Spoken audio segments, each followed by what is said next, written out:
زمونږ د پښتون سوشل ډیموکراټک پارټۍ د مرکزي سنټرل کمیټې ممبر یا د مشرانو جرګې غړي ښاغلي جلیل خان ته چې راشي او تاسو ته خپلې خبرې وکړي. ښاغلي جلیل خان. زه ټولو ملګرو ته چې په دې جلسه کې یا په دې پروګرام کې حصه واخیسته ډېر د زړه د کومې نه شکریه ادا کوم او زه ډېرې خبرې نه کول غواړم ځکه چې خلکو ډېرې خبرې واورېدې او دې کې نور د خبرو کولو څه ضرورت نشته.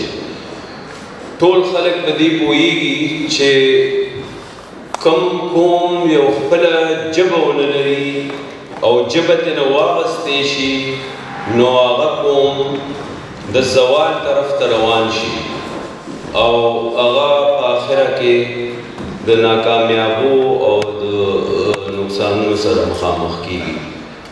زه تاسو ته ډېر لوی تقریر نه کول غواړم او صرف دغه خبره کول غواړم چې یا به یو کېږو یا به وکېږو. او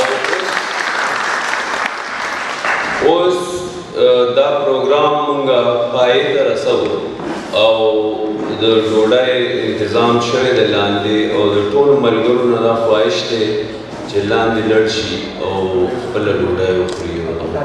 ډېره مهرباني.